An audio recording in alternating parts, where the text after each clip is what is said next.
this brand. It hasn't been released yet. Okay, we got to record. We're going to start the recording right now for a bottle pop. Welcome everybody to Breaking New whiskey Lad. order. New whiskey order represent. We're just going to start things off with a bottle pop.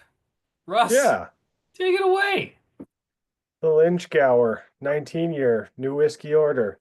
Just got it today from James. Oh, look at that. Hold on. Yeah, beauty. Hold on. Where's the part that's still stuck in the neck? I know. I got a few more of those to open. We could try breaking a few. It's I'm too sure. fresh. It's too fresh. It's too Yeah, fresh. Hashtag life goals. You know what I do like to see though? How about these? Oh, there we go. You know Oh, I wow. Oh, You I know can't break love a that. twist top. you'll find a way. Oh yeah, I'll find a Where way. there's a Russ, Well, there's a way. I'll open that All later. right, everybody, welcome to Breaking Lad, presented by New Whiskey Order. We're going to drink some Bruichladdich tonight. I'm looking around at the group here. I know we're all absolute rookies when it comes to Bruichladdich. I don't think any of us have ever tried any. So, I'll try anything twice. I like to expand my horizons. So, let's get on it. With me tonight, of course, is Tim MacKenzie to walk us through. How you doing, buddy? I am doing lovely tonight on vacation, but also with my favorite distillery tonight. So I am pumped to say the least. Nice. And Russ, good to see you. Already got Hi, that everyone. first bottle pop out, so I have a feeling there's going to be more tonight. And of Just course, for a big Mario. congratulations to Mario, the new grandpa. Super exciting. Let's enjoy some whiskeys in honor. So as I say, tonight we are going to enjoy some Bruichladdich. Share the screen here a little bit just to kick things off. Tonight we've got 5 Bruichladdich and 1 Octomore. If you've already drank the Octomore, you did it wrong. We're not going to hold it against you. Now, as people may have noticed, we've got some codes on the sample bottles. There may have been an error in the card. We're not, can neither confirm nor deny. But No, I can in the confirm. chat, Russ can in the chat, I have put the order of the actual bottles, and as well, I put the order of the codes. But as you see on your screen, I'm going to show you the code first before we move on to the whiskey. Everybody cool with that? Absolutely. I know it's a little more complex than we normally do here, but we're getting into summer. Our brain should be kicking in, so we should be good to go. So, starting things off is the B16 BCM, which corresponds to our first whiskey tonight out of the 16s series. So this was bottled in 2008. And this one is in Jim Beam Bourbon and Fresh American Oak. So an ex-bourbon cask, 46%. Nice way to just kind of ease in to the tastings. So let's get to it. What do you got for me, Tim? I mean, right off the bat, I get the sweetness from the malt. Almost like followed up with a little bit of graham cracker. I would say a slight bit of like not a pencil eraser, but the more rubber, like gummy eraser, the ones that would have like odd things printed on them. Don't really do a good job of erasing anything, but they look kind of cool when you're like 8 years old. And it's got that funky, sweet, Yeah, exactly. Oh, and like, smell to it. Yeah, I get that. if you're a fan of international candy, I get a little bit of wine gum also. I get a little tropical fruit in there, like some mango, maybe a little kiwi. Yep, I'm with you. I'm with you on the mango for sure. And for ex-bourbon Bruichladdich, I always get roasted marshmallow, and this one's definitely got that. Yep. Very sweet, light, has a little bit of salinity there. Everything you would expect out of a more straightforward laddie bottling. I think with bourbon casks and Bruichladdich spirit, that sweet spot. If you're still looking for a lot of distillery characters, that like 12 to 18 zone. So this fits pretty well in there. Yeah, absolutely. Yeah, this one doesn't have, at least on the nose, much of that lactic laddie funk. No, maybe it'll be there on the palate, but yeah, the nose is light, little delicate, sweet. You know, Bruichladdich has done so much with their whiskey with wine casks and crazy wine casks, just bonkers stuff. But there's just something about an ex-bourbon cask Bruichladdich that came out of a good bourbon cask. It's just something to it. Yeah. Makes me want to drink it. What do you guys say? Yep. Sláinte, everybody. Sláinte, everyone. Oh, let me turn that. There we go. Better. Sláinte.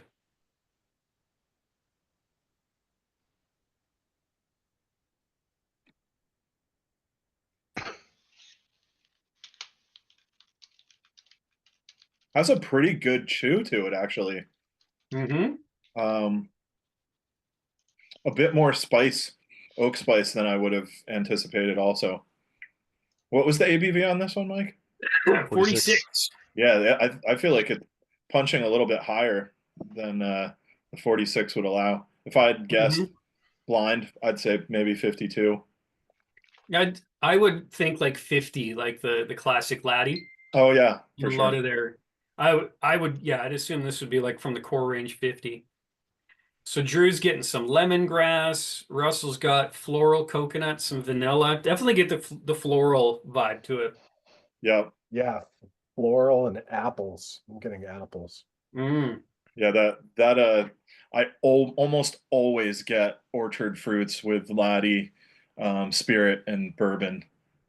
So it's definitely following through with expectations. The finish is medium long. It's not crazy. Like it stays with you long enough. I'm not sure that it's something that, I'd be questing after, but for a starter dram, this is pretty solid. We've done I can see myself drinking 2 or 3 of these while I'm out at the barbecue on a Saturday in the summer. Yeah. Definitely a sessionable drinker. Yeah, for sure. After tasting it, the nose, I feel like there's a little more depth to the nose. I'm getting more of that the bourbon cask influence than the laddie spirit once it's been on my tongue. If I'm not mistaken, it was a mix of casks. There was bourbon, Jim Beam, if I'm not mistaken. Plus they dropped a fresh American oak also. Oh, yeah? I think it's not a pure bourbon. Maybe that's why you have the upper punch, I'll say. Yeah, exactly. At the finish, it's slightly drying in the finish, like more oak, and that would make sense with like an ASB, that a new oak type of a deal. You'd get a lot more of the quality of that fresh wood. I remember reading that somewhere. Yeah, I recall reading that somewhere too. Is it Did written you on the guys bottom? find with the ex bourbons that they kind of age a little bit like actual bourbon in the sense where you kind of have a lot more of those like oak nuances?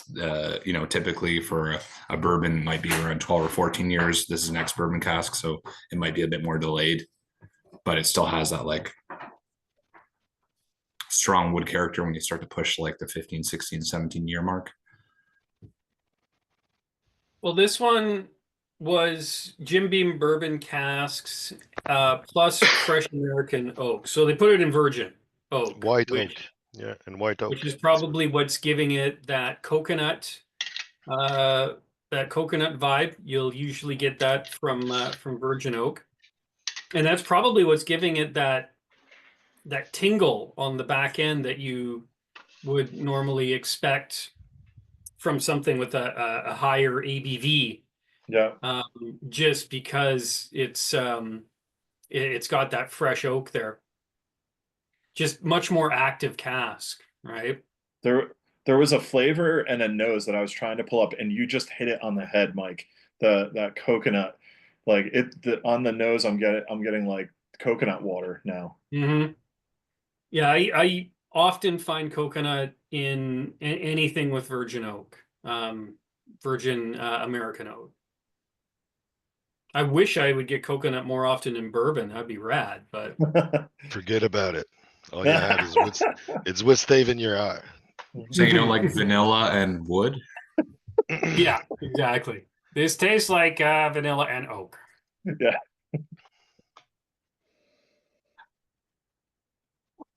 Reggie, we're on the 16, buddy. Yes, sir. Thank you, everyone. Yes. So we're Yep. still in the first one, Welcome. right? That's awesome. Perfect. Yeah. That was like I've always And by- kind of avoided picking this one up for I don't know what reason, but now I'm a little bummed that I didn't grab it earlier when it was cheaper.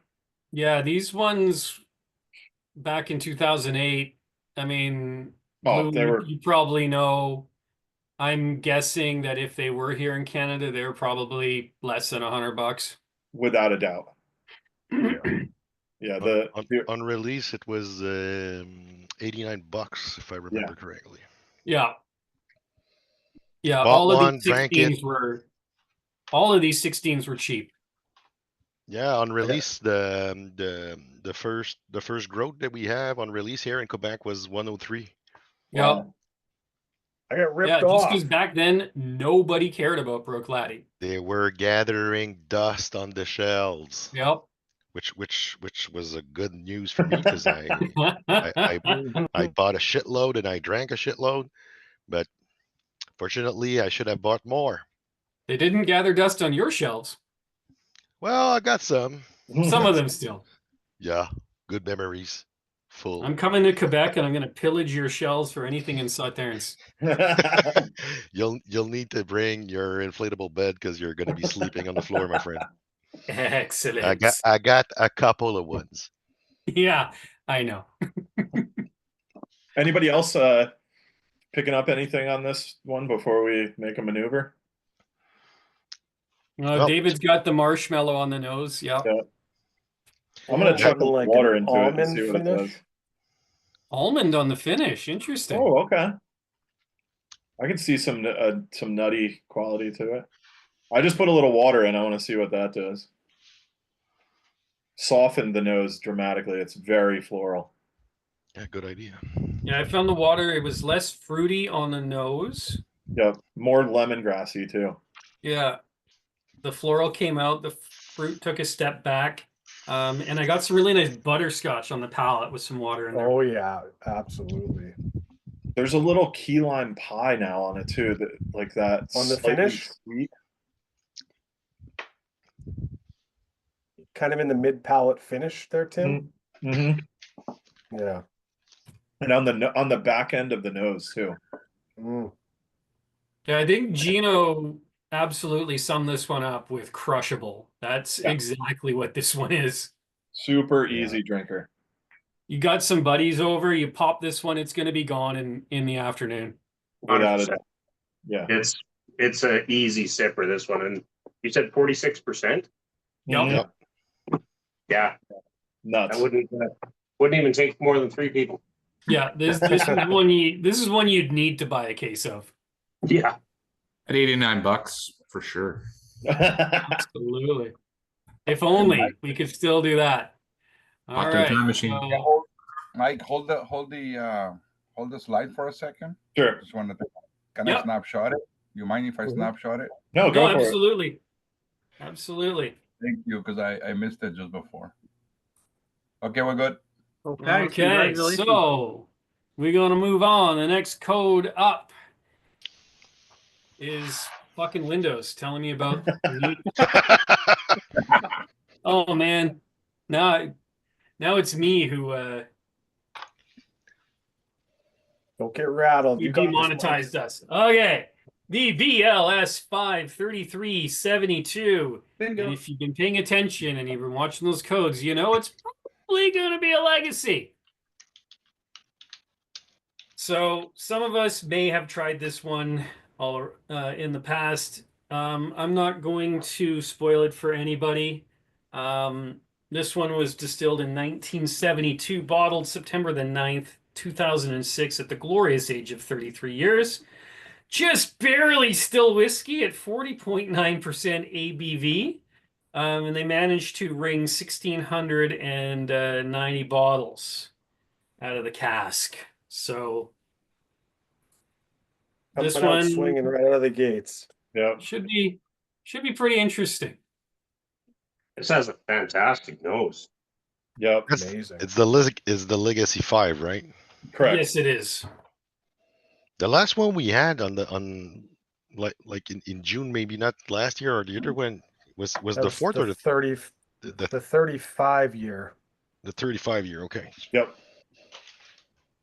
That is Let's great. see if Getting this some one does dill better. on the nose. Anybody else getting dill? Yeah. I was gonna say vegetal. There's a like a beanstalkiness. I get that dill for sure. Yeah. Just throw it in an ex-rye cask. It'll be fine. There's a deep sweetness to it though, like a strawberry compote. If you really stick your nose in and take a deeper breath, I was gonna go with like a blueberry port reduction. I could totally see that too. And I What get is it? more I Too. get more herbs to it. There's like really mellow not baking spices, but Touch of almost like yeast. a little oregano. You know, Ludens, the cough drops that are more like candy than they are medicinal. I get a little bit of that too. Deep on the nose though, not up front at all. Very soft nose, very gentle. I get the orchard fruits, of course, but David's got Some some cherry apricots blossoms happening. I'm thinking a little more on the pear side of orchard fruits for me than on the apple side, like a Bosc pear. I get some nice Take some creaminess, like chantilly cream in there. Oh, okay. I could see that too. Yeah, it is. It is light though. I mean, it's 33 years old and a 70s distillate. So we're talking probably a second fill cask, if not more than that. With the output too, we're looking at multiple casks, I would assume. For sure. You ruined. Someone mentioned oregano, and we just went through. My wife is Greek, so we just went through Greek Easter. So all I smell now is oregano.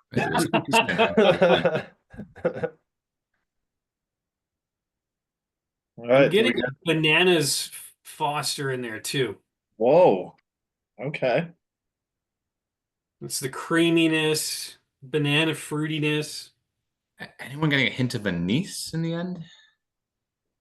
Yeah. Yeah, I can see that. Yeah. So I'm going to say this is mostly old bourbon casks, but I think there's some wines in there. Most probably not. Back in the days, they weren't using. But back in the days before the reopening, when the guys rebought Bruichladdich and reopened it, it was almost 100% bourbon cask that was being used by the distilleries. So it's probably mostly bourbon casks. There in the 80s, there is a good chunk though of sherry and Might have, yeah. mostly Oloroso. That if you ever see Bruichladdich from the 80s and it just says sherry, you can be 99% sure that it's Oloroso. But those are rare. They right are there. rare. Yeah. If there's a good number of like they did a handful of Valinches that were 84, 86, 88, 89, and then you have the releases that were the rare cask series, and those are all small output too. I could see someone getting the like the white wine influence on this though, even though, yeah, I agree with everything that's been said. I guess we might as well drink it. Yeah, let's get after this one. Cheers, everybody.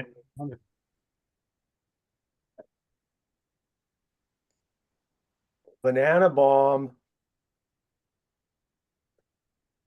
Oh yeah. It's like Way. like overripe. banana. Like, It's way better than oh my than the God. Legacy 3 that I remember. There's banana. Wow. Yeah, I'm with you on that. The Legacy 3 was good, but this is definitely better. I remember the Legacy the third bottling having a great nose, Yeah, but the mouth was flat. All you was tasting was wood. yeah. There was no nuances. This is amazing. That was good. This is Damn. very good. The Legacy 1 is my favorite still, but this is Never not. had it. This is following pretty closely. Oh, it's a good one. What's this the is fantastic. It's got the bananas. I'm getting almost like some rum vibes to it. Very On crisp. the sugary side. Yeah, sugar cane. Yeah, Mm-hmm. and it's got a longer finish than I would expect for the ABV. Finish is fantastic. Yeah, It might be, yeah, it's longer, but it's not that long. yeah, It's correct. perfect. Yeah, it's not for. Yeah, it's not going to be the last one that we taste. I don't want to kill the palate tasting here, but just as a pin note, does anyone kind of know what the story behind the Legacy series is? I'm guessing Louis would. What I've read Or about Tim. it and when I've heard about it is those were the oldest casks when Jim reopened. They had to redo the old inventory, and he stumbled upon all those old casks that were about to just go out because they were dropping below the 40% range, and this is when they actually made the bottling. So it was a quick series. Whenever or if whenever one of you guys have the old pamphlet that they made, each and every one, mostly in the 10 and the 15 and the 17 bottling that they put out, you can see that it was one of the first bottlings that they made, and they bottle it quickly. Yeah. Yeah, everything that you just said, fully agree. And I've heard that substantiated by Jim in tastings before too. Like they had some old Dusties sitting around, and they were more concerned about losing the content to the Angels. Yeah, that was the main concern for those bottles. They didn't want to lose the right to bottle them, so they Makes bottled them sense quick. because pretty much every single one of them in that series is like just infringing upon 40. Yeah, Yeah. exactly. And there was the 30 and the 40-year-old laddies that I believe those are 70s distillate too. That came in like the really fancy packaging for Bruichladdich. I mean, like they were wood boxes, like scroll, almost like the old Bunnahabhain 25s. Fancy packaging for Bruichladdich is a tin that only has Tin, 3 man. dents. Yeah, no tin. How about that? That's the crazy part. Yeah, no It's a dented tin. one dent. That's fancy. Yeah. You see, they when they released the second Legacy, it was about the same time that you see the first bottling of the Lynx Old Course St Andrews was sold out, and they were popping out the 16 Old Augusta by the same time. Yep. So it was really by one of the first that they actually did. Listen, in the old pamphlet, you can still buy one of those casks. Mm-hmm. Wish I would have. That's awesome. Wish I would have. I love all those old pamphlets. Yeah, man. I'm keeping them to. Whenever I pick stuff up on auctions, I hope that they're still in there. It's like a trip down a forgotten tale. Yeah, I got a whole bunch of them in my Micro Providence tins. Yeah.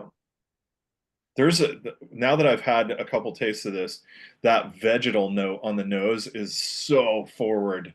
Re-nosing. That one's real good. Part of me wants to put a little water in it, but I'm not going to. I'm afraid. I put a drop in. Did you? Yeah, it kind of Did it muddy it? No, it brought out the sweeter notes. Okay. And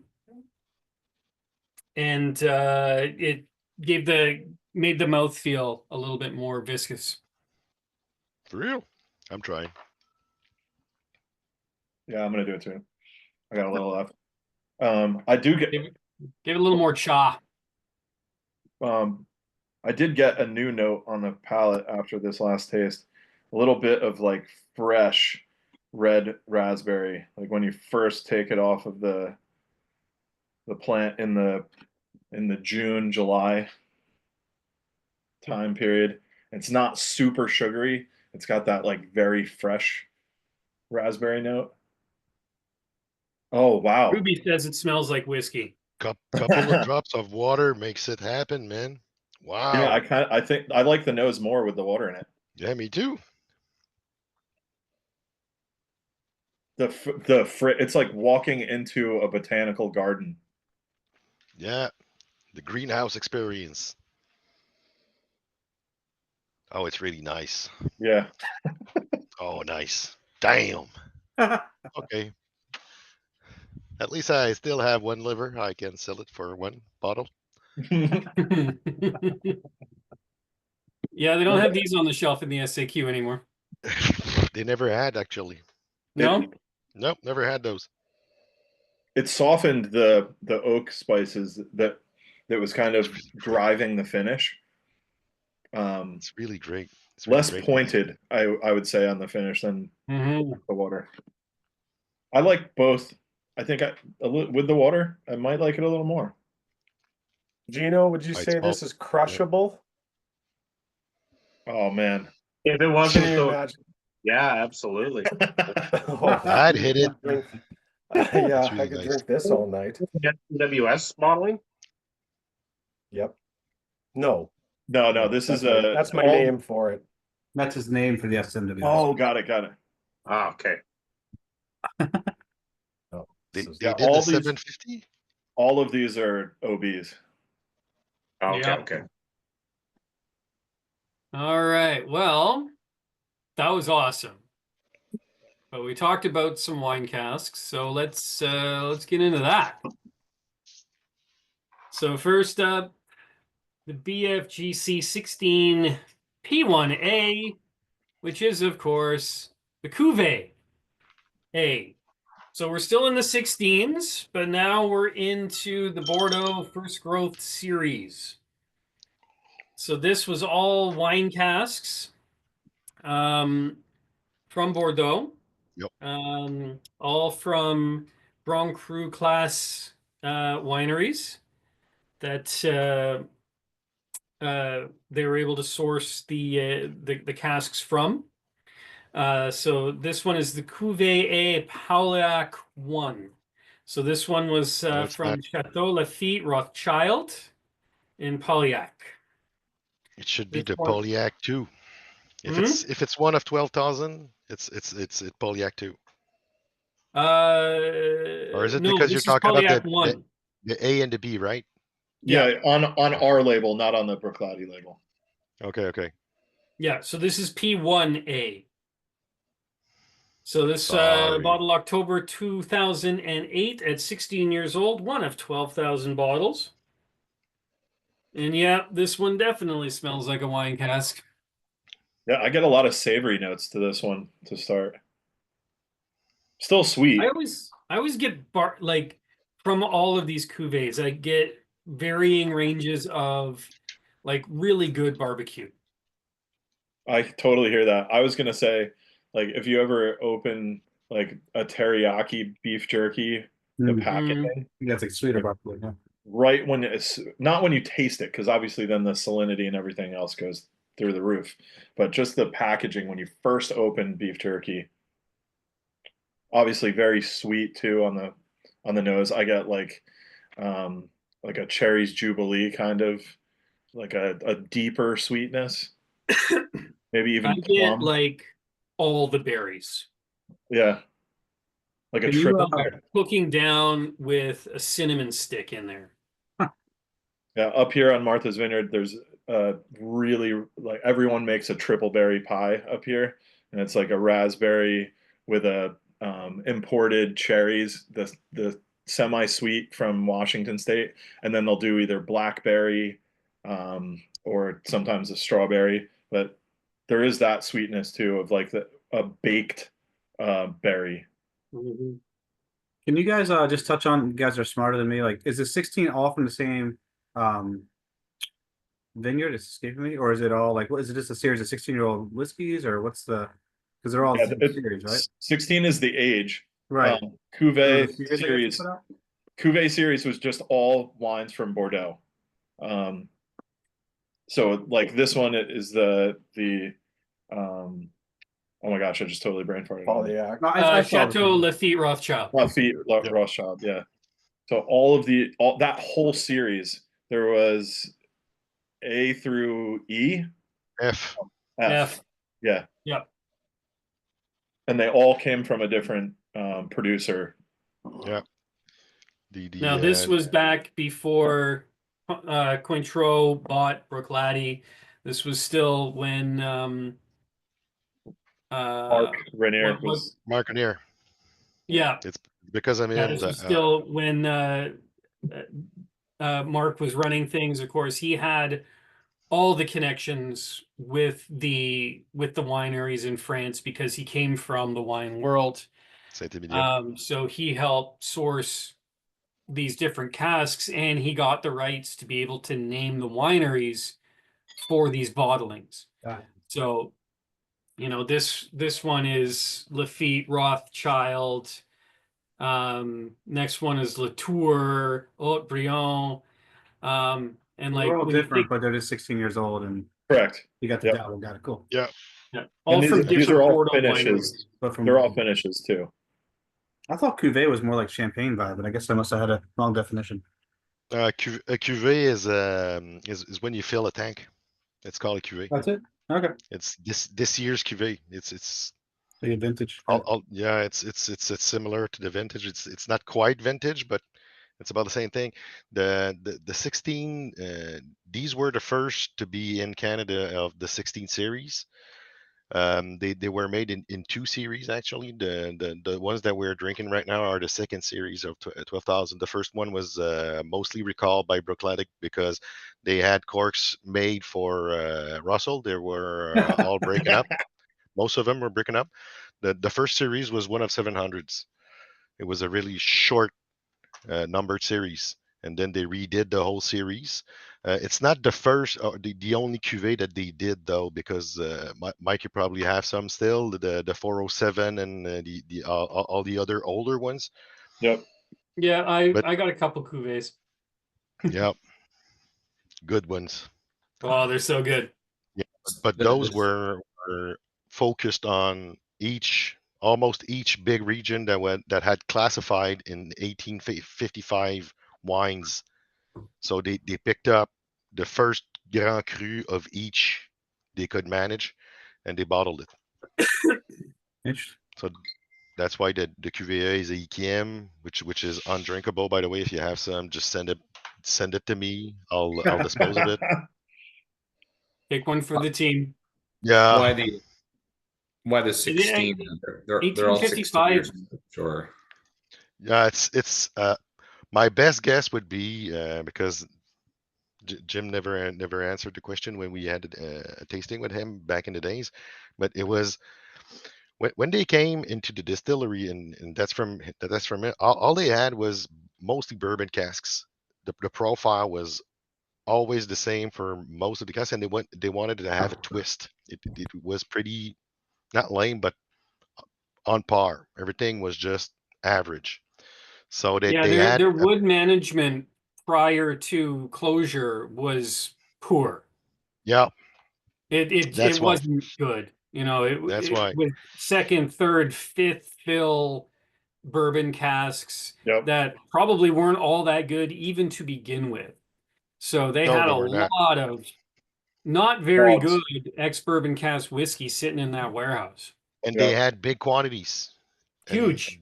And this is why they made the whole 16 series, because they were sitting on a lot of 16 years old casks They didn't know what to do, and then Mark just said, "Hey, I could manage some good cask." Mhm. Then probably Jim said, "Oh, okay, let's try something new. I'll call it acing."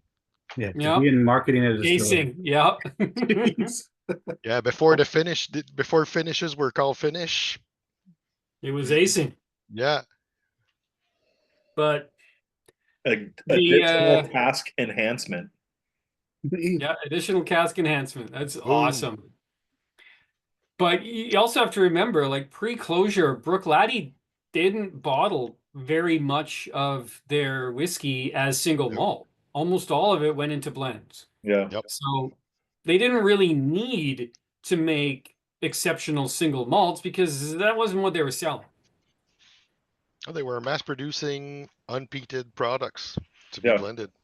Yep. This smells good. Yeah. And it tastes good also. It tastes great too. I want to drink it. Let's drink it. And it brings back lots of great memories. Love this information. It is fantastic.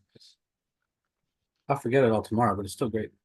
It's great Good today. thing it's recorded, so there you go. You can dive back in. I'll go to the archive. Well, I can tell you from the amount of tastings we've done, Bruichladdich definitely brings out the geeks.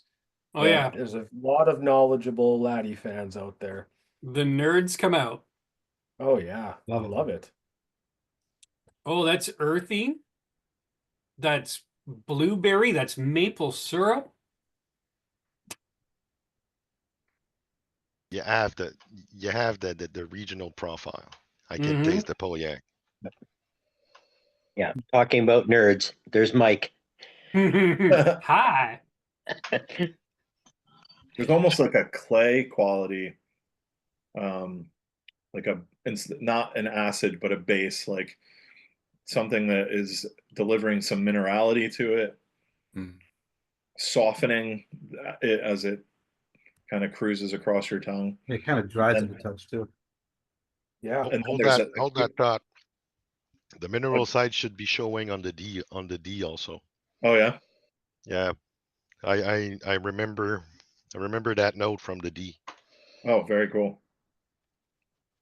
And this is also what I like very much from the Pessac-Leognan wines. It's really mineral. Yeah, for sure. Is that from chalkier soil? Yep. Yeah. Yeah, the chalkier. They have more. Wouldn't want to offend any border fans. Yeah, is that left bank too?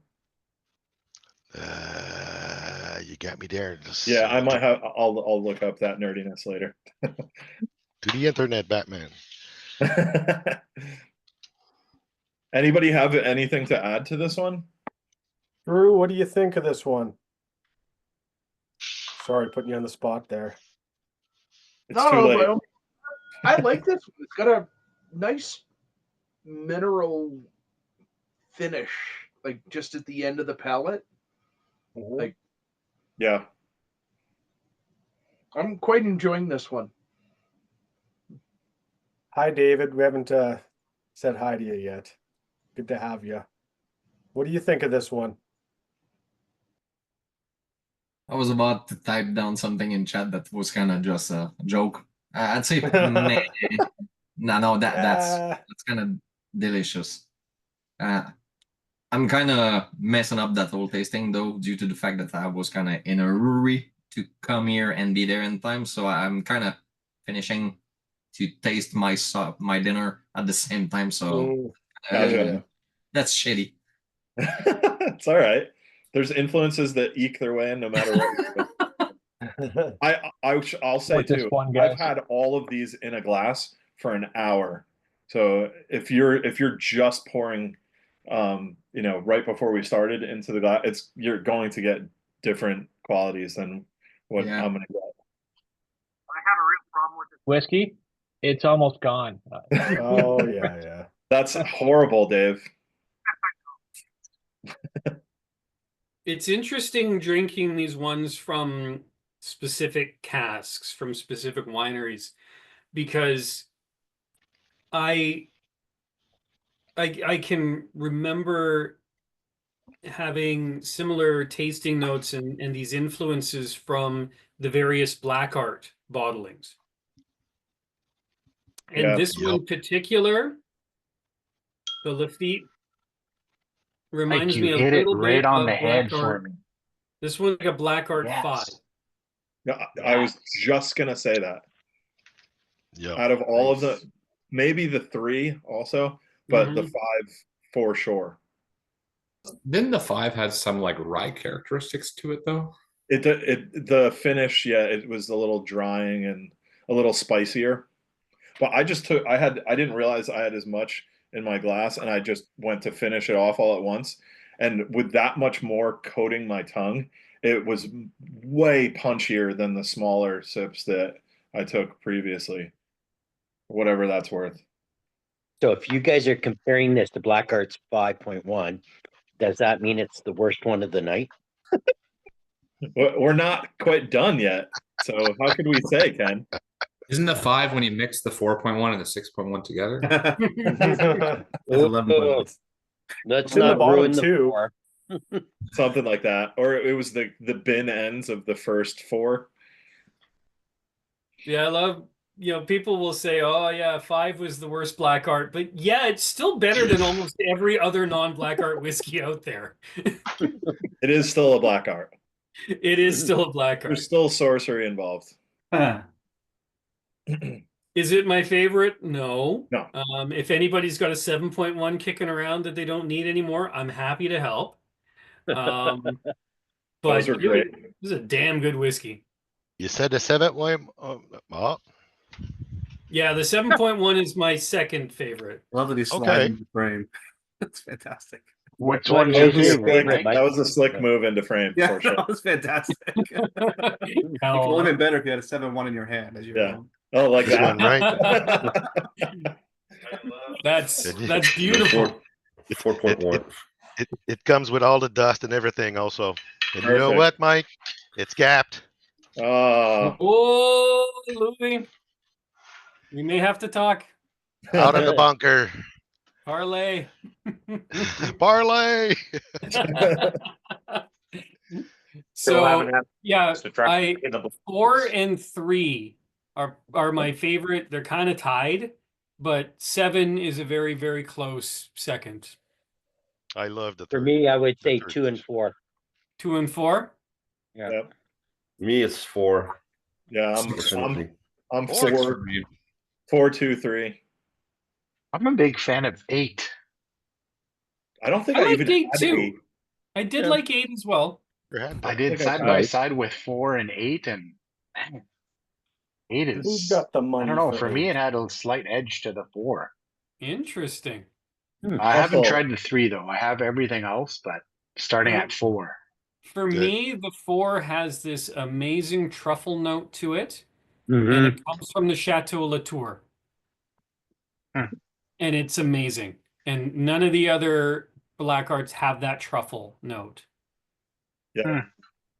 I'd Yeah, love to I have get to a revisit it. It sounds like we should probably just do a black art tasting. Oh, we totally should. That's never happened. Yeah, that's never happened. I think- Joss has didn't never you made put- labels for I'm that. just saying, I turned 40 in like a Prop- week. What better present would it be than to drop a black art tasting for the fall? Probably the sexiest. Oh my God, is Adam Brudner here? Oh my Hey, gosh. The holy shit, man. muskox in the Wow. flesh. Don't let me interrupt anything. Oh my We're just goodness. drinking a bunch of Bruichladdich. It's no big deal. We've been talking a lot about rocks today and minerality. Now we got a perfect- subject matter Perfect expert. timing. Perfect. Outstanding. Outstanding. Good to see you guys. Good to see you See too. you, Great buddy. to see you. Yeah. Are you in Toronto or Baltimore? No, I'm still in Baltimore. Okay. Yeah, I've been on a break from whiskey for the past 6 months or so. But I'm gonna be in Isla in 3 weeks. So Yep. So you better get back on the horse, my friend. yeah, I've got Big I've rock. got some I've got one of those whiskey base blended malt releases in the glass right now. Interesting. Yeah, not Bruichladdich. This is the closest I can manage.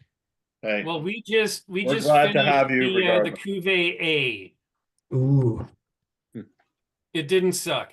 I can imagine that. Yeah. I can imagine that. Actually, it's for there. Anyone of you guys had the one of the micro provenance of the Alberta 8 of the Lafite? Which one? I don't I may have have it had a few. anymore, but I did. It was way more sulfury than this one. This one's really nice. They had a good cask. Yeah, the Alberta 8 was much dirtier. Yeah. It was good. I liked it. I liked it. I liked the dirtiness, but it was pretty filthy. All right, so let's drink some more. So this one is the P2B, which is, of course, the Cuvee B. So same thing, the 16s, first growth, Bordeaux, Grand Cru class. But this one also, again, bottled in October 2008 at 16 years old, 46%. This one is from Chateau Latour, also in Paulliac, but different winery. And somebody asked about Left Bank. Yes, all of these wineries are Left Bank. Aha! Look at that. I was too busy chewing on the Cuvée A to answer. Mike, was the just the same Chateau Latour you said that has the truffle note, the truffle note in the Black Arts, or am I mishearing you? This one should have some. Didn't you say one of the Black Arts has like a truffle note? You thought you said Yeah, that's the 4.1. 4.1. Yeah, I thought you said it was from a specific vineyard. Was it not Chateau Latour? Yes. No.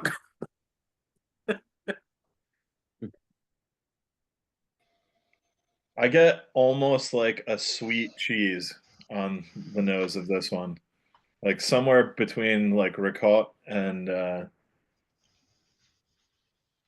oh man, I'm not even sure where else to go with it. Like a Colombian, there's this Colombian baked bread that has sweet cheese in it. I love, and I can't remember the name of it, but then obviously a bunch of sweetness. Here I get Fuji apple. Yep. This one has definitely got that Bruichladdich barnyard lactic funk. It's not overpowering though. Like sometimes you pour it in a glass and you're like, whoa, oh my gosh, I'm literally on the farm sitting with my face down in a cow shed. But this baby barfed in my whiskey. Yeah, this is mellower. I mean, it's got this one plays with the wine really nicely. It definitely does. I'm impressed. Yeah. This is my favorite nose so far, I think. Close to the 72 rather. There's a little more sweetness to it.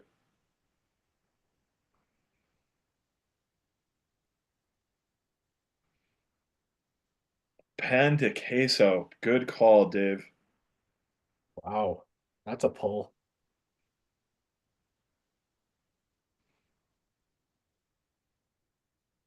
I'm getting honeycomb is all I'm getting right now. I'm getting it like a little bit of nutty. Is it nutty?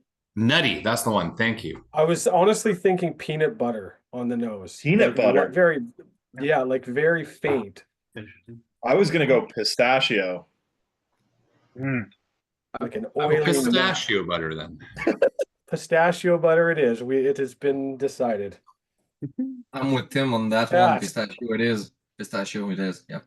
It's gone already. Shit. Thank you, Dave. Yeah, thanks, Dave. It's like pistachio ice cream, if that clarifies. Is that green pistachio? Yeah, that's the question. For sure. Has to be. Got to be green. Good. Good. Wow. I can't keep nosing this. I gotta drink it. Sancha to everybody. Do it. Welcome back, Brudner. Yeah. Cheers, Brudner. Yeah, cheers to Brudner. Cheers, guys. Mario's a grandpa, just in case you missed that. Oh, congratulations. Fantastic. Yeah. Outstanding. Oh, he even put new grandpa on there. Jeez, there you go.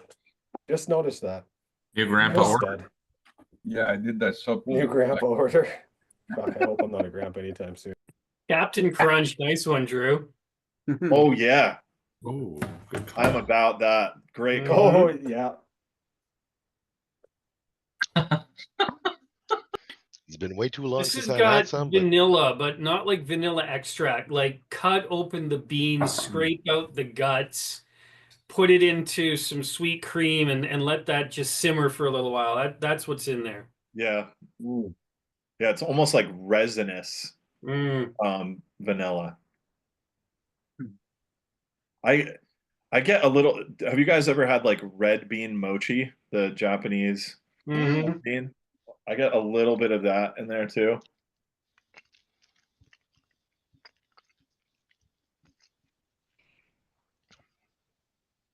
This one's really interesting. Nice. I have not had this one before. I've had a lot of the Cuvee series. I've not had this one. I remember that one being one of my favorites from the series. Yeah, I'm wondering why I've waited this long. You should have bought more, just like me. I wish. It's funny story. It's because of that series that I'm always FOMO right now for Bruichladdich. I never bought one bottle at a time after buying that series. I bought it, drank it, had the chance to rebuy it, and like the asshole that I am, I re-drank it. And now I've been trying to remake the whole series for the past 15 years. You'll get there. So Nah. Tim, just a drop of water. Okay. I'm with Just you. a drop. I literally was just thinking about it. So See what it does to the viscosity. Thank you for keeping me on task. See what you think about the truffles. Because without water, this one isn't big on the truffle. The viscosity is outstanding. The mouthfeel, amazing. It turns to jello in your mouth. It's nuts. Yeah. Is it me if the nose is more closed with water in it? For me, with water, it gets a little bit less fruity and a little bit more earthy, and that truffle note appears. It's still in the background. That Micro-Provenance Latour was like truffle to the face. This one is much more balanced.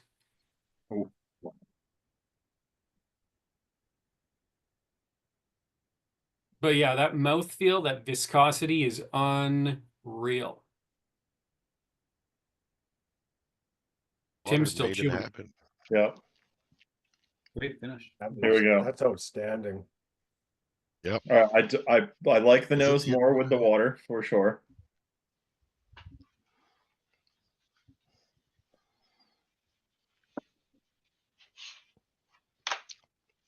Oh, the chow. Oh yeah. Oh my gosh. That savory note comes in like 3 seconds after it hits your tongue. Oh my.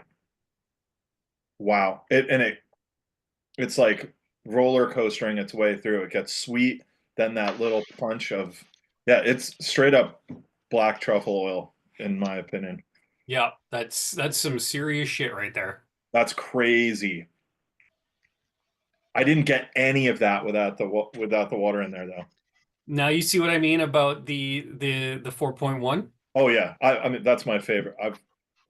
I think I probably have 4 backups of the 4.1 and 1 open. I adore that stuff. But I rarely put water in it. Now I can tell you, it's magic. One of the first things I'm going to do when I get home back to New Jersey. That's pretty spectacular. Welcome, Jackie. How are you? She's on a boat. I'm good. I'm in the lineup to get on the boat. Yeah, that's what you got to do before you get on that boat. Yeah, exactly. Yeah, lucky we made a reservation because it's even for a Thursday night, it's packed. So I grew up on Vancouver Island. I have spent more time of my life than I'd care to admit on those boats. Bing bong. Welcome aboard BC Ferries. Our sailing time to Sawasin is going to be for fucking ever. Demonetized. Berry burgers for dinner. Oh, Do you still have white spot? yeah. Yeah, the food's Oh, actually triple not that bad. O. Yeah, triple O sauce. When you're traveling to that was Isla really and you got the great spot. Celtic, that's pretty cool. Truth. Well, Jackie, we just finished the Cuvee B. We're now moving on to the Cuvee D. I think when we do the Consider poll, drinking Mike, we in gotta public say- if you're in your car. Yeah. Not at all. drinking them straight out of the sample bottles, are we? Yeah, that doesn't count. Yeah, I'll drink it right out of the sample If it's in a Just sample tell them bottle, it's royal jelly. You're count. fine. Exactly. They're actually water samples, and you're making sure that it's safe. Yes. Even though they're a little dark. I mean, Yeah, look at the labels. perfume. That's not whiskey. Oh, but I wouldn't want to drink perfume. No. No, it's royal jelly. You're okay. I mean, they have Alright, beef. I'm It's fine. That's a good call, Mike. Russ thought of everything. With that logo, you could totally. There you go. All right, so we're moving on to PLD, which, if you've been paying attention, you can probably guess is the Cuvée D. So this is the final sample tonight from the Cuvée series, the 16s. This one is the Cuvée D Pessac-Leognan. This one is from Chateau Brion. Again, 16 years old, bottled in October 2008, 46%, 12,000 bottles. Just a different left bank Grand Cru class Bordeaux winery. The nose is markedly different, in my opinion, than everything else that we've had so far. Yes. The initial hit that I get is when you're shucking corn and you pull the corn silk off. If you have ever happened to smell the corn silk, there's a slight spearmint quality there too. Mm-hmm. Yep. I'm still actually getting a little bit of peanut butter on this, but maybe that's just my head from the other one.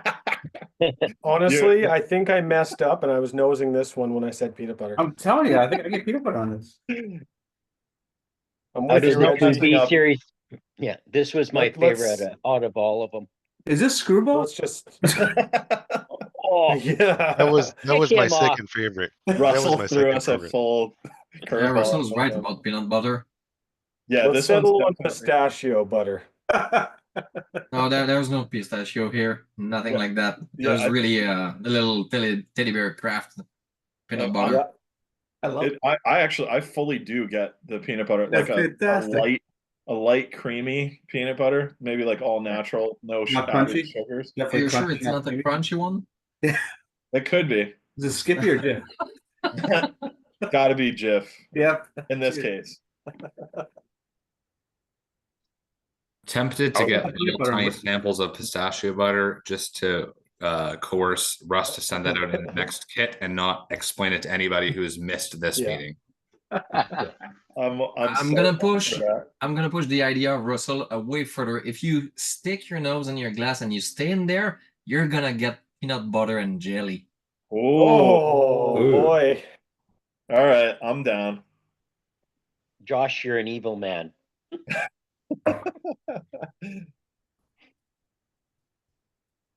Nope, not getting it. Very, very floral to like what is it? Baby's breath. And rock candy. Like that comes on like the little wooden stir. Sometimes you'll get it in like a fancy espresso bar with a brown sugar. This is just straight up rock candy. Rock candy people. Really interesting. This was my second favorite of this this series. Yeah, me too. I really, really like the Operion. The E was my favorite too. The surprise of no one. Yeah, shocking. That Shocker. like the Sauterne. That was the Decam. Ikiem. It's not just a Sauterne. It's the Chateau d'Ikiem. It's the Sauterne. The queen. This Actually, one's that got some coconut in it too. Yeah, more like toasted coconut. Mm-hmm. Yeah. Just throwing this out. This may or may not be something that we're looking at a release, and it's from a Sauterne. It's just a sample. You can actually see the label because it doesn't say anything. I loves me a Sauterne cask. Mike, you're gonna adore this one. Count me in. Going back to this now too, I get a little bit of fresh cut grass. Lovely. Haven't drove into it. Let's take a little dive. Cheers. Do it. Sancho, everybody. I'm still reaching for the Here you go, PB&J Ken. here. Sláinte, I buddy. almost passed out. I got so dizzy trying to nose this thing. Russell's huffing the Aubryon. Yeah. Russ, look at the link that I did post in the chat. That's what I'm referring to. Oh, okay. There you go. The goober. Yeah, for sure. I'm with it. The palate in the nose follows pretty like straight on. Like there's not much disparity there, which is kind of cool. I love how right at the front, you take that sip and it's just like big sweet. And then as it moves back through mid palate, that salinity just jumps out. You have the true Bruichladdich signature. Yeah. Right? Just that Isla salt water on the beach just explodes out of there. And then it gets back into the back of the palate. And that's when the herbs come out. That's when the fruit mixes in. Like, this is a journey. It's crazy. Yep. Now that I've tasted it, I get a little bit of very, very light pipe tobacco on the nose too. Like a super light leaf. Even a bit of that tobacco burn on the finish. Yep. I can absolutely agree with that too. 100%. My girlfriend just went in the back saying, "Woof, it smells." That's the Octomore, baby. Gotta be the Octomore. You know what? You know what that means? More for me. Yeah, I'm talking about you. You can share. Sharing is caring. I've been trying to share for the past 15 years. Not interested, eh? And this is proof of work. That is the proof. True. Still have all those bottles. Coming to visit you. As I said to Mike, bring your inflatable bed. You'll Yep. be more comfortable afterwards. I'll That sleep on one's a good. laddie tin. I got a couple ones. Yeah, that one is just as good as I remember. The real wine finish. Mike, we should almost put up a poll just for those three. Because I mean, really, we're not, want to lump in that. We can't come. I would even maybe. Do we throw the bourbon? The bourbon 16 in there too? Yeah, let's do that. We say let's do that. It's Mike that's doing it. Yeah, Mike's pretty much the boss. So You should watch Mike. You guys write the checks. I gotta cash them. Just like my girlfriend. Yeah, we're renovating. Yeah. Who's we? Me and my other personality. I'm not sure I put a little water in. I'm not sure I like the nose more with it. I'm gonna try the palate now, but I'm gonna try with water just for science, but I like it just the way it is. It's lovely. That B was a lot more chewier, but I think that D is more interesting for sure. They're both interesting. Yeah. B and D. They're both my kind of wine influence. It's not overpowering. You still get the DNA of the spirit in there too. Having gone through the Dirty Alberta 8 so many times, I was actually kind of nervous about these. I wasn't sure what I was getting. I probably should have just reached out to Louis just to reassure myself, or even Tim or Mike. But yeah, Any one of wasn't those really is a sure. good buy, but the D, the E are blind side. You just buy them blind. Yeah. Yeah. There is a little bit at the with the water in it at the very end of the finish. There's like a solventy kind of note that wasn't in the previous ones with water.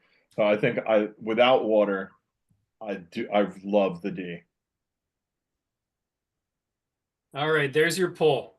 Sympathy vote. Yeah. Well, Yeah, compared to the other three, I really like the bourbon. I'm happy to have another bottle, but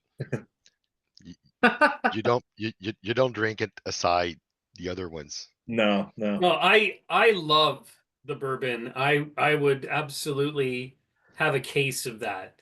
But yeah, it's not in the same. It's not at the same level. Not the same level. I might it's put it nice. as number 3 if we were ranking the 4. I might. I liked it better than the A. Yeah, that's what I'm Holy- saying. Yeah, I think the A was the dog for me. And This is the first poll we've ever done where we've gotten 100% engagement. Even from the fair. Look at that. I mean, having not tried any of them, I gave a sympathy vote to the bourbon. I figured. Love it. Way to go, Adam. Poor bourbon. Wow. Boo. Not a big surprise. No. Having said that, I would be absolutely overjoyed to have any of those 4 on my shelf at any given time. Definitely. Oh, they're all great. Just out of curiosity, we spoke about the price point back in 2008. What's the ballpark on those guys now? Oh man. So I don't spend a lot of time on auctions. I'm just on the secondary groups, and I can tell you these don't exist. Yeah, they don't. They They don't exist. Unicorns. I do primarily. I buy 95% of my whiskey via auction.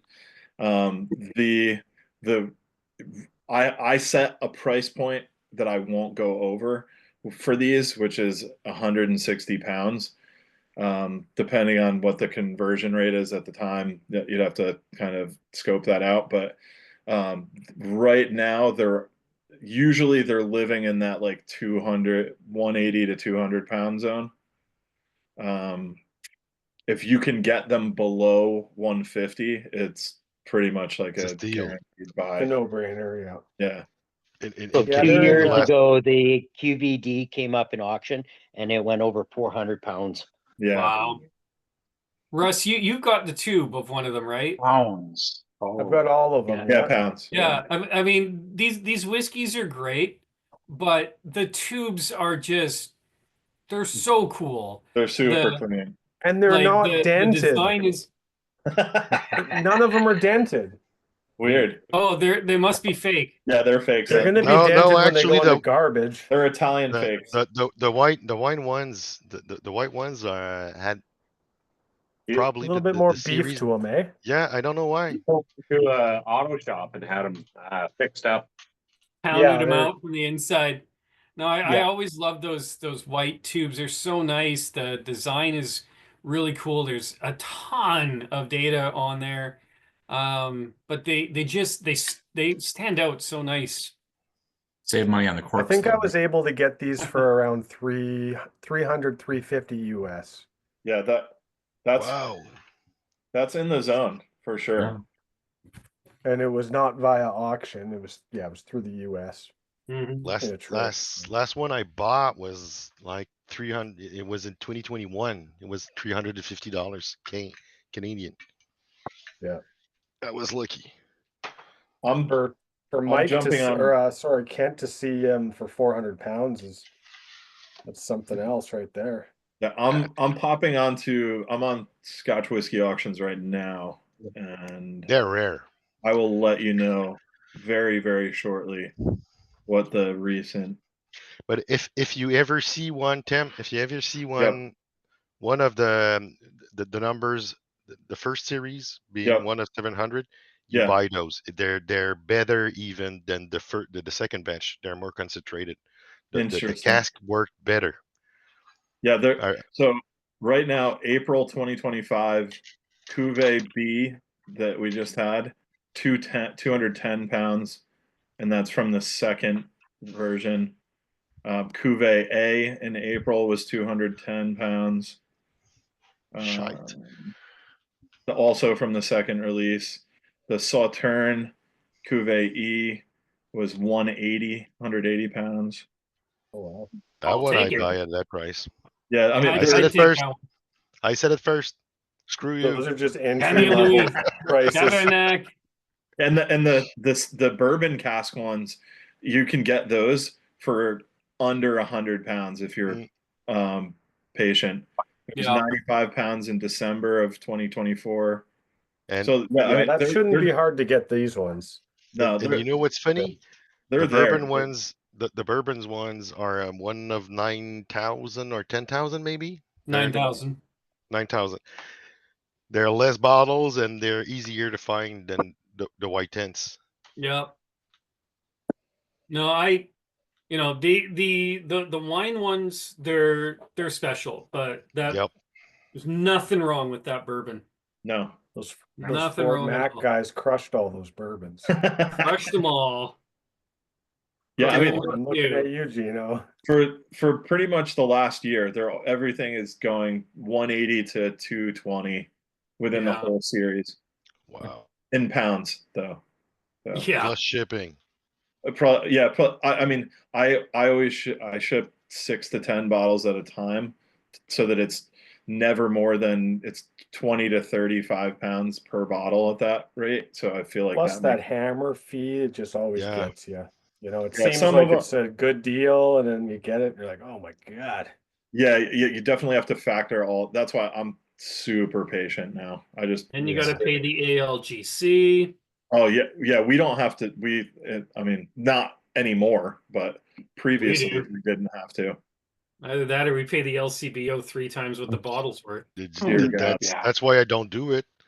Yeah. So I mean, even plus here, side, if we do become the 51st state, at least we can import Scotch.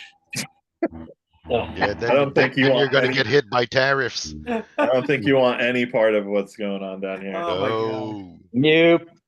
I wonder how long it'll take to come up. Let's not start on that road. Exactly.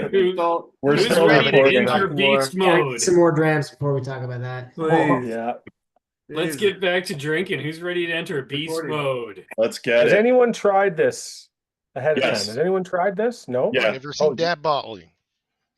Yeah, I drank a bottle of this already. I have another one back up right now. This was all part of the I forget how the series came. Origins was the first one. I have that one. Yeah. Futures. And then the Futures series came out. There's a Lockendall. There's the first organic non-peated came out through the Futures series. Trying to think. There's like 5, I believe, that were part of the Futures series. Well, the good news about these ones is there's no dented tins. Exactly. There's no tins whatsoever. Yeah, that's right. No. I tried the Origins and honestly I didn't really like it. I thought it's kind of one-dimensional and it didn't really land for me. No. This one is different. Yeah. This nose got me excited. Like the immediate first sniff, I just yeah. That's usually what happens when we have a full tasting of unpeated and then end with the peated. It's like if we put up a poll, the peated's winning. It tends to, yeah. Yeah, and this one's an Octomore, so you know. So But anyways, this one, I got the these Octomore ones. Futures 2, known as the Beast. This one distilled in 2004, bottled in 2011 at 6 years old. 60.5, so we're up into rocket fuel territory after drinking 46% all night. This came out of a bourbon cask and was 9,600 1,500 bottles. So this is an Octomore before there was Octomore. Correct. And it's already got the DNA. It's already got that just flaming lime and lemon. It's got the crazy sugared barley. Yeah. It's mild cowshed on this one, not aggressive, but you're close to the farm. You're probably up. You're a little upwind. You're upwind from the farm, but but the barn is on fire. Yeah, slightly. Yep. So I definitely get that menthol quality that you get with a lot of the Octomore bourbon casks. Mm-hmm. I love the citrus. Yeah, I'm with you too. It's so good. Super tire fire. Yeah, I get a little like saddle leather too. Yeah, leather. Well, I'm gonna say, like, I've been in our farm's tack shed, and it's just that leather with a little manure and straw and everything all together. And this is what I knew right away. That's where it put me. Yeah, like when you're around tack, like there's a very distinctive quality to the leather that has been sitting in that environment. I don't know if that's what adds the dimension for me, but like it's nostalgic almost. It brings you to a place for sure. Yeah. Yeah. Yeah, this brings me to the place where the silage is getting too hot and you got to spray it down. And you don't want to be downwind of that. Wow. I gave the little friction test with a drop. Oh my gosh. It is so strong. Like in the best way possible. I get like if you pick up like a seashell that has been sitting in the sun, that salinity, definitely like fresh pasture too, not like cut grass, but like when you get out into, if you're riding somewhere where where you're in like a farmyard, there's that quality to it. Really, really awesome. I love Octomores.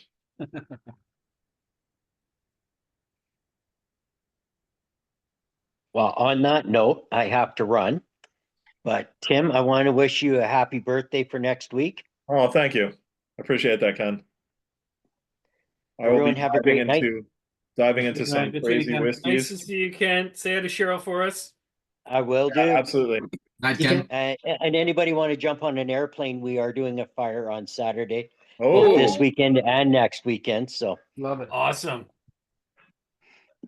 Love to. Have a good Hello, one. whiskey brothers and sisters. You know it. We'll be watching.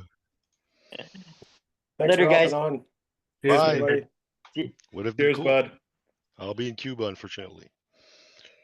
Chambers, what's going on over there? You're silent. What do you think of this Octomore?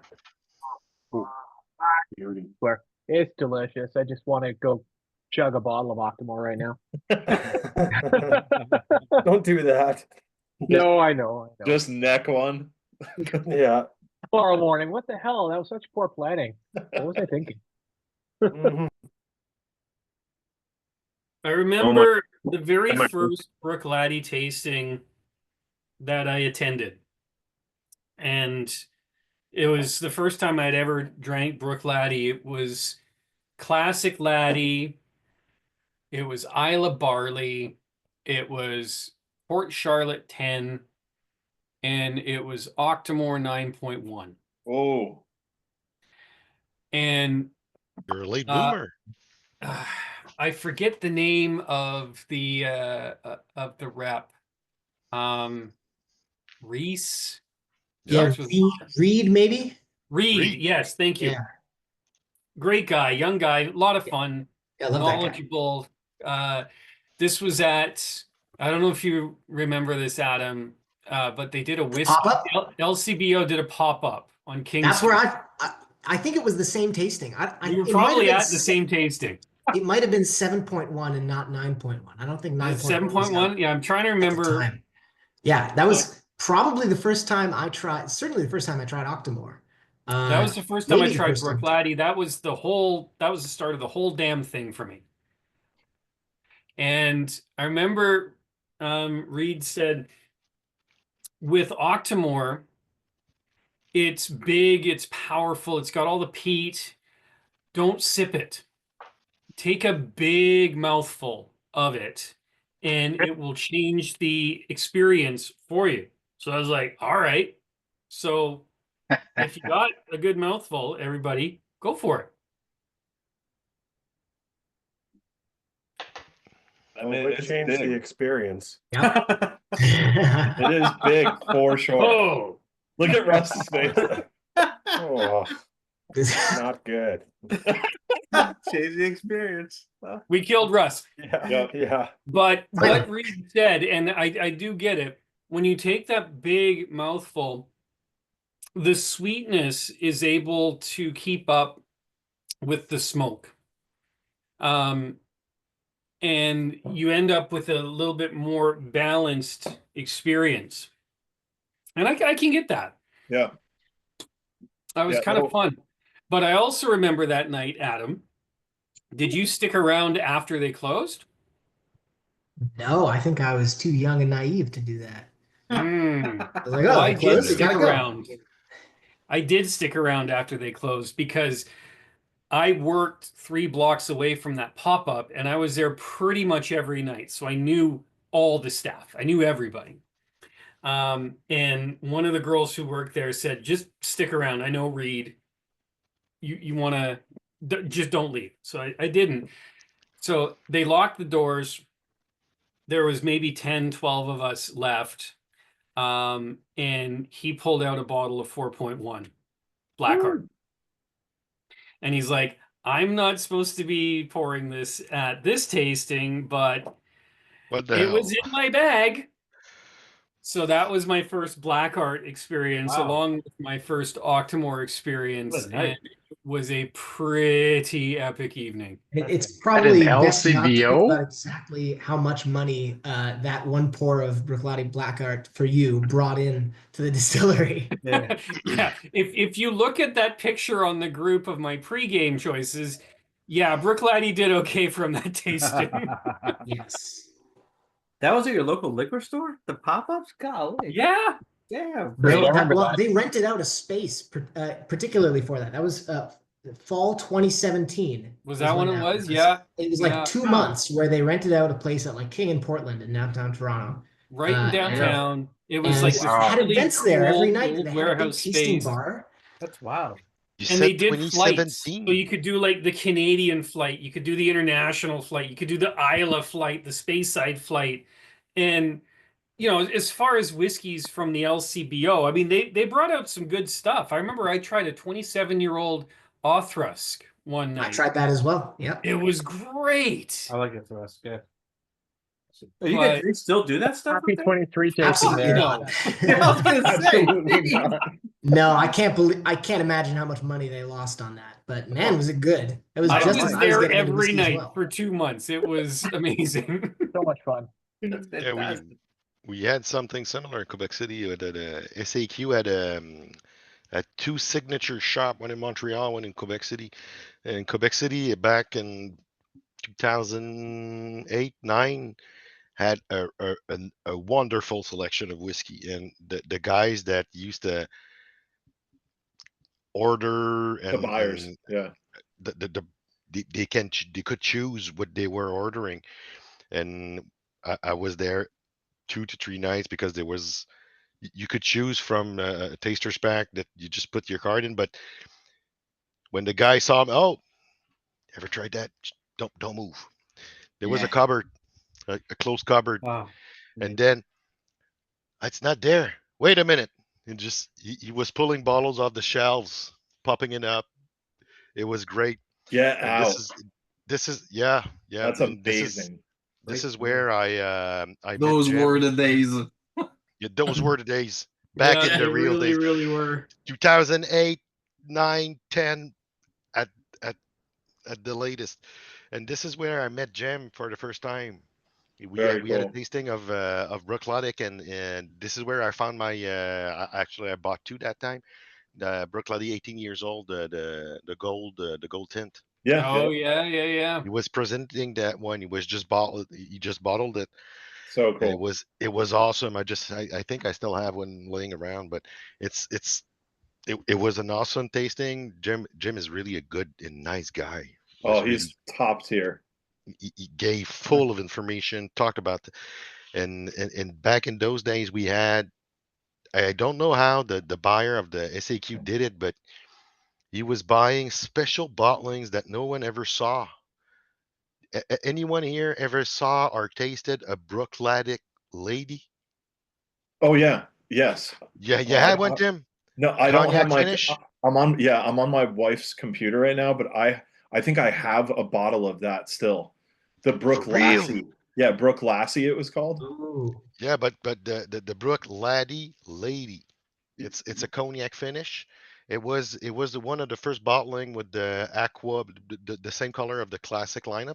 Yeah, It was one of the first bottle of that color that came out. Yeah. Oh I never yeah. saw one. Never Oh saw my one. gosh. I know exactly That what you're one. talking about. It was so nice, smooth. But yeah, I came back and said, "When's it coming back?" What? The Bruichladdich lady. And I went to the internet, never found any references. It's not even in the whiskey Interesting. base. Wild. I mean, I would assume that at that time they may have been utilizing Mary McGregor and getting access to private casks that were only available in the UK or possibly like France and Germany. Would make sense. And probably taking like the bin end allocations that maybe that they had some leftover. People who resold their cask, maybe that was one, but cognac cask, I never resaw that finished. Yeah, next time they did it was the Port Charlotte. Yeah, they're very few and far between the anything non-peated in cognac. I think 640 Cuvee. 640. Yeah. I've got a couple of those, but there's one other. There's definitely an independent bottling that was done in cognac, and it was bottled out of Germany. I think Rest and Be Thankful did a cognac cask, didn't I they? think you're right too. No. Yeah. I think they Why did. are we never getting the good bottles? Oh, there's so much stuff that always like UK market only, and Germany gets because there's a couple dealers that have known Mary forever, and they got access to crazy casks 10 years ago, and the stuff that's coming out of Germany is just ludicrous. Like, I'm so jealous of that, and it's hard. It's hard, if not impossible, to get German releases to the US. So I have to like ferry it between two different zones to get it back to the UK or labeled as something else and go to the Netherlands. Like it's but it's true. Involved. We'll say involved. Protection from what, Tommy? The Germans. Classic. That's a reference. Right? Oh, All man. right. So let's get this done. Whew. How do we even say? This is not an easy one. It's easy when you haven't tried any of them and you just go with the bourbon. Yeah, just go random. Yeah, I'm really ahead of the curve not having any of these whiskeys. So I'm making do with my 9.3. So There you go. Oh, that's a nice one. This I remember buying this for 150 Canadian dollars. Remember Those when were the all days. Octomores used to be 150 Canadian? Yeah. 150, you were being ripped off. Remember when they went 120, 160? Yeah. I was gonna say. The 0.1s were 120. Yeah. Yeah. I remember paying the outrageous prices of $140 for a 4.2. Yeah. I found it outrageous. I bought all this talk of cognac casks makes me want to go upstairs and get my cheeky CCO1. the CCO1 is a gravy baby. Oh, it's a beauty. And I did get that one from the duty free for like, I think 109. Oh, that's great. Yeah. I mean, I was about to say Don't tell me they're still bottling that shit. No, No. unfortunately they're not. But that was such a good whiskey. If you would have said yes, I would have popped mine. Well, I mean, go to a shitty airport and you might find it in the duty free. I'm going to Cuba, but it's not that kind of shitty airport, you know. No, you'd want to go to like one of the really random concourses at O'Hare, maybe, or something like that. Or like some Midwest would The definitely. furthest terminal in Frankfurt.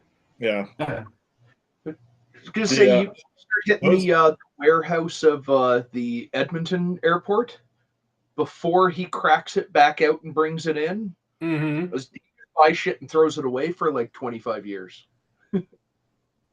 Edmonton airport is so weird. That's crazy. Those CCO1s, they go like, once again, you just got to be patient, but like 100 pounds, 90 to 100 pounds. That's such a solid bottle. Fully doable.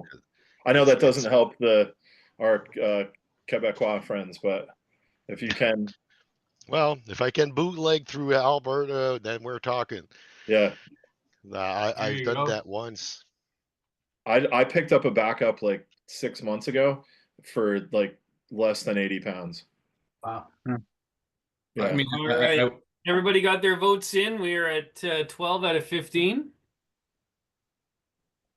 So we're going to give you a couple more seconds to get these votes in. Spoiler alert, I mean, it's not close. To the surprise, Bourbon didn't win. I mean that, yeah, the Cuvee Bourbon just ran away with it. Yeah. Sympathy vote. Yeah, sympathy vote. Adam. Adam. I'm a sucker for a sob story. What can I say? Don't worry, Adam. We'll get a bottle of that Cuvee Bourbon. We'll go sit in the park outdoors and drink it together, and it'll be great. Yeah. Excellent. Just like old times. Yeah, absolutely. I found my photos from the pop-up, by the way. It was October 26th, 2017. 2017. Some crazy notes. Yeah, that has to be the 7 series then, because I bought the 6 series from the distillery in 2015.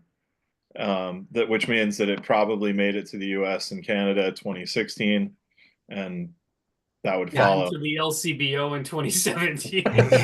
Yeah, I got my photo of it as well. It was 7.1. Yeah. Yeah, okay, 7.1. There you go. I do want to say, that was a hell of a night. Really quick, how many Breaking Corks shirts do we have here on the... Look at this. Oh, man. Come on, Russ. Look at this. Let's get a photo of this. David does too. Yeah. That gets swag. Get them all in there. Somebody take a screenshot. I'm wearing a frickin' dinosaur shirt. Yeah, you missed. Go get your shirt. You missed the email. I guess so. I love shirt. It. Yeah, it's terrible. Well, how many people just had dirty laundry though? Yeah. It's all I had that was clean. Yep. We'll just say that that Max, the blacked out screens also have them on. So. Yep. Yeah, Max has it on. Jackie and Max also are wearing them on the ferry. Yep. Well, should we pop some bottles, Mike? Tim? Yeah, I think you might as well. We're gonna give you guys a little shortcut to the next tasting here. I spent like 20 seconds on this slide, so let me just say thank you. Yeah. Do your thing. All right, so thank you everybody for joining us. Not a bad tasting. Russ, thanks for putting these amazing bottles together. Tim, thanks for walking us through the whiskeys with all the tasting notes, and thank you to everybody for your tasting notes, your engagement, your questions, your thoughts. This was fantastic. Great participation. We're gonna stick around for a little while here, pop some bottles and enjoy, but we're gonna stop the recording right now so that we can cuss some more. So good night, everybody. Good night, man. Thanks for hosting too, guys. Yeah. Night. Thanks for the Cheers. night.